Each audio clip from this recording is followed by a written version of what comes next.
Welcome to Clint Levine. This is our first podcast, the Rotor Warriors. We came up with that, or Clint came up with that name while we were in HAI. And I don't know why we went with that name. I think it's because you already had the name, hey, Clint? Yeah, so that name, I don't know, I've got to think about it, but that name came up when the floods were here in Durban, and we set out on some missions doing some flood stuff, and I think it was myself and X, and we called ourselves the Rotor Warriors. But that was the Rotor Warriors, and I think that stuck with us. So we are the Rotor Warriors. No, that's a good name. I like it. And thanks for giving me the artwork with your skills with ChatGPT. Yeah. It came through for us. Today we want to just discuss a little bit about Robinson and the introduction of their new empanadas. We had the opportunity to meet with a couple of guys to speak to there. But Clint, you actually had an interview with Bob Muse, and we were discussing the empanadas and his take on it. What else have you got to say about the empanadas? So firstly, first podcast. I know when we were in HAI, we were privileged enough to go over to LA. And I think the nice thing about the launch of this podcast is these things come from nowhere. I mean, we decided to do a podcast, and we did some interviews when we were over in HAI. And you and I were there in 2020, just before the floods. That's correct. Sorry, not the floods. That was COVID. COVID, yeah. So just before COVID, and we got out there just before everything went into shutdown. And I think the thing about that particular one, as we've spoken about it before, was when Kobe Bryant's helicopter went down. Yeah, that was also at Anaheim, same as this year, also Anaheim. And I think we'll do a podcast on that, because it's very interesting. Everyone wants to know how it happened. I know that many people have asked me what happened on that day. We actually were walking from breakfast, and you sent a message to me, and you said to me that helicopter we heard up there had crashed, and we found out it was Kobe Bryant's helicopter. Yeah. So that was 2020. And we went on a specific mission this time, was to talk to people and interview people. And then, of course, this was born, which is this podcast. And we'll do this once a week. And we interviewed a couple of people. And of course, through our connections at Robinson and various other helicopter businesses through the years, and my connections with you guys at Starlight, I think we were very privileged to be able to talk to people and get interviews going. I see you're a brand ambassador there for Robinson, wearing their shirt there. Well, I think when you go and visit their factory and buy something, you have to buy something. And if you don't buy something, it's in dollars. So this shirt is probably 20,000 Rand if you look at it in Rand terms. And thanks, by the way, for my Robinson cap that you kindly bought for me. I did buy here a Robinson cap. So let's get on to the subject. So one of the things we did is we interviewed various people. There's some exciting things that are happening in the industry. And, of course, aviation at the moment. And our whole podcast is about the passion for aviation, what's happening, what's new. I know we know a lot of pilots, and when we were over there, we met a lot of interesting people. But the one thing about aviation is that everyone is interested to hear about what's new. And it's in the news at the moment. There are a lot of aircraft incidents at the moment, especially in the fixed wing side. And we've all heard of these things that's going on with Boeing, and people are concerned about flying in general. So it's a very interesting subject. And if you open news, if you open any news channels, there's always something about aircraft. There's been some incidents in South Africa, in America at the moment. It's really top of and there's investigations going on at the moment into aircraft incidents. So from our point of view, it's always interesting to go to these factories, speak to the people, and see what they're doing with regards to safety. So the Robinson tour and going to speak to the people, how are they putting their technology to play in aircraft to help pilots and to help the aircraft be more safe, and to make sure that the inputs that we put into the aircraft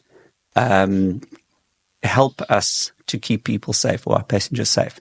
So this is where this interview with Bob Muse, who's a good friend of ours, came to be. So, yeah, Clint, it is quite amazing that an aircraft that's already airworthy and it's been flying for thousands of hours that they can actually redesign, or not redesign, add to the design to make it even safer. I think I must congratulate Robinson for that they look at all the safety aspects and they're always trying to make it more safer for pilots to fly. But yeah, that interview is quite interesting that you had with Bob Muse. He explains in detail what he does, or his background in aviation.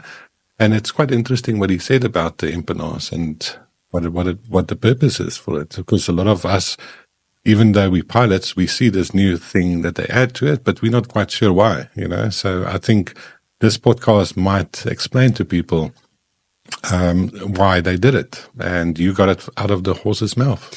I did. The thing with Bob is he works for Robertson for many years. He's worked for Frank Robertson. And I think the one thing about Robertson is they've sold, I think, what are they on their 10,000s or their, I can't remember the number, but they've sold so many helicopters. And of course, the biggest issue in flying is us as pilots. We make errors. We tend to get into situations. So the whole idea about these additions to safety is to try and see how they can help us make the aircraft safe, especially when we get into situations outside of the flying envelope. So let's take a look at the video from Bob Muse, who's got over 25,000 hours. And those in the know that know Robertson will know Bob Muse. Let's take a look at the video and see what it's about. So, Andre, I'm here with Bob Muse, and I mean, Bob needs no introduction whatsoever. I mean, those of you that do safety courses and that are regularly with Bob. So we're here at the Robertson stand, and very privileged to see you, Rob. I mean, we see you on Facebook, we follow you, we hear about you. Bob, just something about your career in flying. How many hours? I have 25,000 flight hours in all different types of aircraft, doing all different types of flying. I did a lot of government work, law enforcement work, but I've been with Robinson for decades and had the pleasure to work directly for Frank Robinson. And then when Kurt took over, I worked for Kurt, and I run the flight safety department, obviously the factory safety course and international safety course.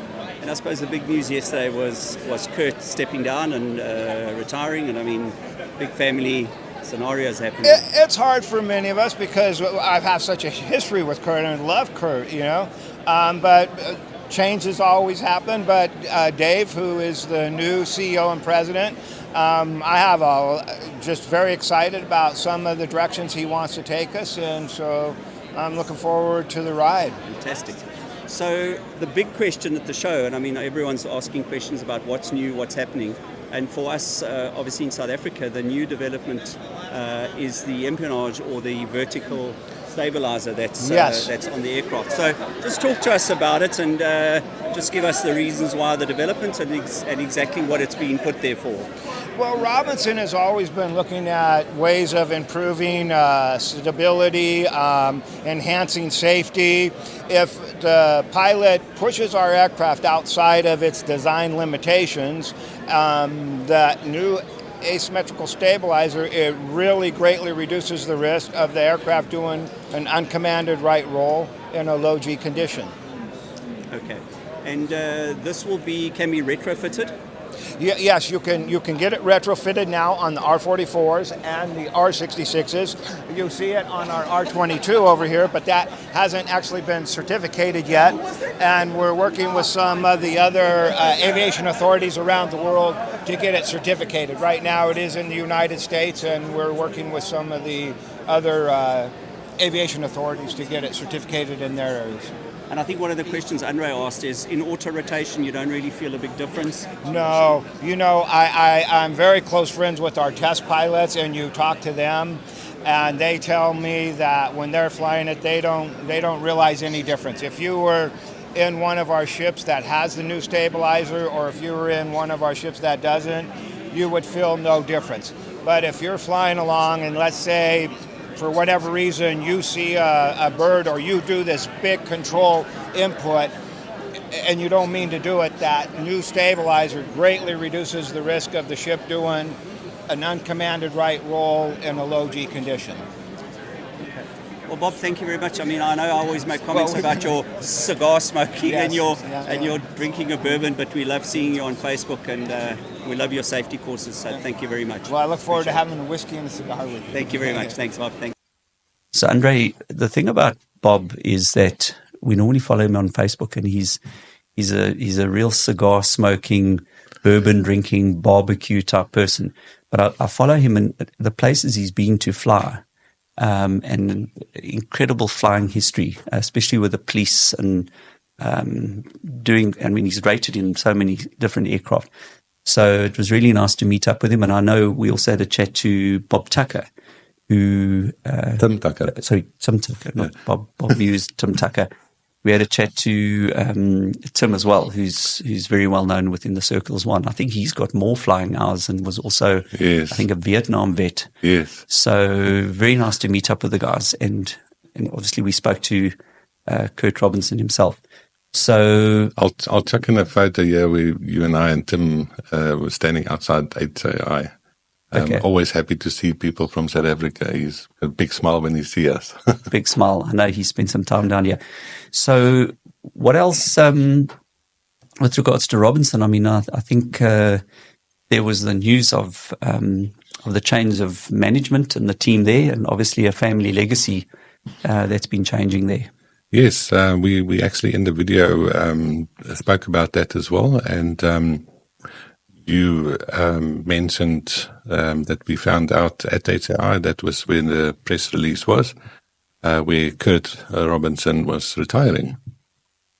Yes, I think the thing with that is it's a family legacy. I mean, Frank, I've been watching the videos of Frank when he was young, started with a 22, and I think he focused on a civilian helicopter rather than focusing on anything military, and he was criticized for it, and eventually the 22 became the most sold helicopter as a trainer aircraft, and he really wanted to produce something that flew that people could afford.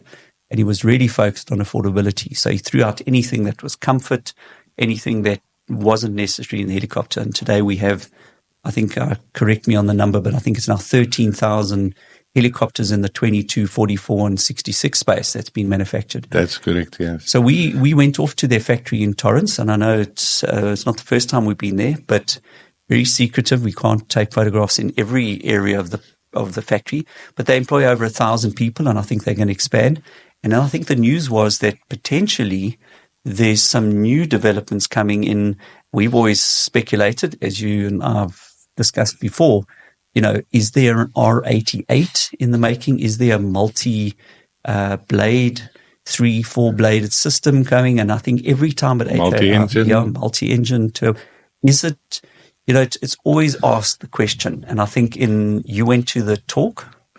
Yes, the talk was all about Robinson and technical briefing, but because Hills is such big news in the helicopter industry, a lot of people were asking questions about Hills, and the new president of Robinson Helicopter, David from Bell, he sort of alluded to the fact that there is something greater coming than the R88. Well, so there's a lot of speculation around that, and I think they have to sort of develop something in that multi-seat, multi-bladed system. But let's see. I mean, with the Hills helicopter space opening up, we'll talk about that in another thing, in one of our next episodes, because we got a lot of information on that. Yeah. So anyway, I think we've got some stuff we want to put on there of the Robertson Tour Factory. Just let everyone know it's a large factory. Yes. And it sits on an airfield, and the helicopters get manufactured and they get tested there before they go out to clients. Quite interesting, when we were there, one of the fastest growing markets at the moment is places like Brazil. So South America is very big. It's a tremendous market for helicopters at the moment. And, when I look at their market share of what goes out of the States, Brazil and those countries are really growing at the moment, and they're obviously looking at China as a big market for helicopters. Yeah, and interesting, you were talking to me about this adding pieces onto aircraft. There was a story of the Spitfire in the Second World War where the tail dragger was obviously an issue. It was a small tail dragger. It used to be a little bit uncomfortable to taxi, and you had to taxi sideways, left, right, so that you could see over the engine. And often they used to put some weight on the back of the Spitfire. And there's this famous story about Margaret, who was sitting on the back of the Spitfire. And just elaborate what happened to her. Yeah, they took turns on who somebody must jump on the tail to make it more stable while taxiing. And this pilot did not realize that poor Margaret was still sitting on the tail while he took off with her. And he had a very short flight. I think the Spitfire, the Mark V, had 1,300 flights in World War II. But this was his shortest flight because he had to come back because Margaret was sitting on the tail. And they turned around and actually landed. And when they landed, they saw Margaret running. And they were wondering, where is Margaret running to? But she was actually going to look for her beret, because if she had lost her beret, she had to pay for it. So she didn't want to pay for it, so she quickly ran. But she couldn't find it. But they said it's okay, they'll pay for a new beret for her. This woman went for a ride on the back of a fighter plane. Here's how it happened. In 1945, Margaret Horton found herself in a terrifying situation when she was accidentally left clinging to the tail of a Spitfire as it took off. As part of a rough weather procedure, Margaret sat on the back of the plane while it taxied. The pilot was unaware of Margaret's presence and began taking off. She then grabbed the elevator, hoping that it would alert the pilot that something's wrong. She was unable to move the elevator, and the pilot made it up to 600 feet before realizing something was wrong and turning back around. It was at this time that the Flight Control Office learned of the situation. They decided not to tell the pilot what was going on and just let him come down to land normally. The pilot was able to land the plane safely, and as soon as the plane slowed down, Margaret hopped off to go find her lost beret. The pilot only learned about Margaret after walking into the flight office to report problems he was having with his airplane. And that concludes Margaret's incredible journey. So Margaret, the empennage. Yes. So I think just talking about some future episodes, we're going to be doing an episode on women in aviation. We've got some very powerful women in aviation, especially here in South Africa. We're going to be talking about the use of helicopters in containing fires, especially here in Cape Town. We have a very big fire incident, as they do in the US, in California, and places like that. So the use of helicopters in fire, rescue, even charters, even charters, and the general stuff. And most people look at helicopters as, if I can afford one, I'm rich. Yes. But actually, they are very useful because of the ability to do vertical takeoff. Yeah. So we're going to show a lot of that, and of course, we've done mountain courses and coastal stuff. So we'll bring some of those videos and pictures in, and then we've got some. Obviously, one of the most important episodes we'll do, and hopefully we'll do that shortly, maybe the next one, will be on hills and on the development of the HX50, which is the helicopter that's in the news. Big developments there, and a lot of criticism, a lot of skepticism about what's going to happen with that helicopter. So one of the podcasts we're going to do, obviously, is with military guys, ex-SAF guys, and the use of, in particular, the French helicopters in the South African military. And we'll be interviewing some South African Defence Force guys, Air Force guys that are now obviously getting on in years. And I mean, the stories they have to tell about the Bush War, and a lot of them are either airport, involved in flying at the moment, or still pilots and involved in instruction. So we'll get them in. We might even get engineers involved as well. Some engineers. And then obviously we've flown with some interesting characters. I mean, I think of my friend X, who was involved with Rotor Warriors in the beginning. I mean, X has done some really good flying with me up in the Drakensberg. We did the floods. X at the moment is in Antarctica.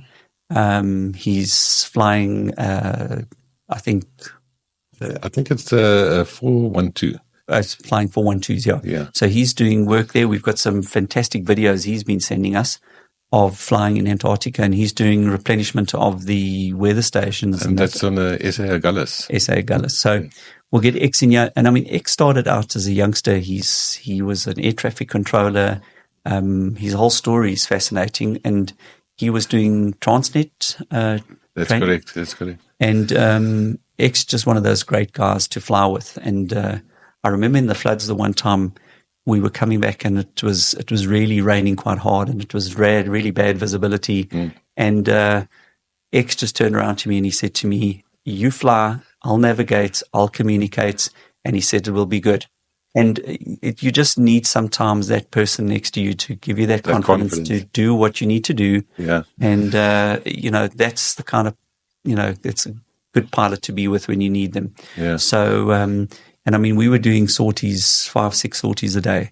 And you were doing some great work delivering much needed food and supplies to people in rural areas that couldn't get to the shops. And I mean, you got funding for it. People gave graciously. We did. The thing about a helicopter is you just realize how useful it is when you get into areas that are cut off. Those floods, and we'll put some visuals up in one of our podcasts when we talk about use of helicopters in fires and whatever.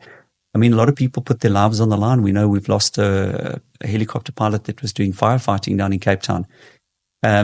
It's difficult work, but, it's so versatile, and the helicopter is able to land really anywhere. And we were delivering food, blankets, water. Basically saving lives. Saving lives, yeah. One of the projects I want to look at in future is taking doctors to rural areas with a helicopter.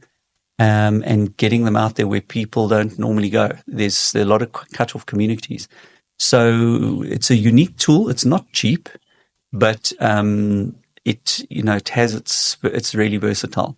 So we'll talk about the use of helicopters and floods and that. It's a passion of mine. And when you see a helicopter go to the top of the Drakensberg at 10,500 feet, I went up there with X and we were in the snow. We'll show some videos of that. We hoisted the South African flag up there the one time after the floods, and it was in unity with the people that died in the floods. You will see that only a helicopter can get you up there, especially in the time that we did. So that's where the passion comes from.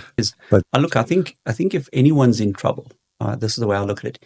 If anyone's in trouble, what you really want to have is to be able to look up and see a helicopter. That's true. I mean, if you were out at sea, if you were in a mountain situation, if you were in an accident, a car accident or whatever, what you really want to see, and we can take it for granted most of the other time, is you want to be able to look up and see a helicopter. That's true. Because if you see that helicopter, help is on its way. Yeah. And I think that's why from a little kid, I thought of helicopters that way.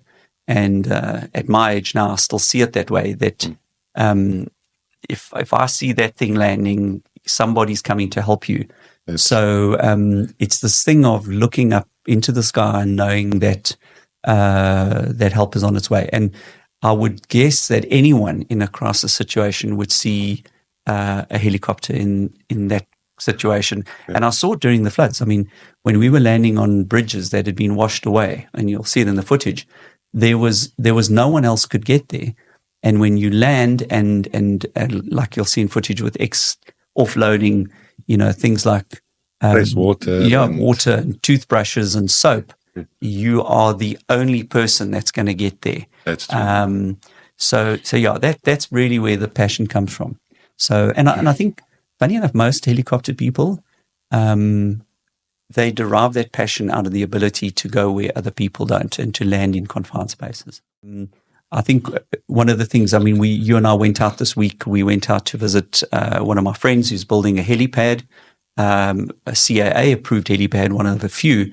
And I hope we can bring a podcast around that to show people what it takes to build a proper helipad at an operation, the complexities around that, so that someone who's taking their passion to the next level is doing it for specific reasons as well, but it's important.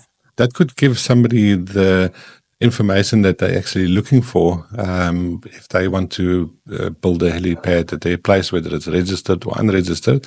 I think we're going to have some valuable information around that because we're seeing it firsthand now. And we were quite shocked at the amount of paperwork that needs to be done to get that approved. But yeah, we'll do some footage and we'll share some stuff. I will get his approval for it. But it'd be nice to do some footage there of what it's taken to put a proper CA-approved helipad down with all the bells and whistles, lights and everything, and have it approved. And that can be used for police use, military use, ambulance, and for his own personal use, and to go the proper route to do it.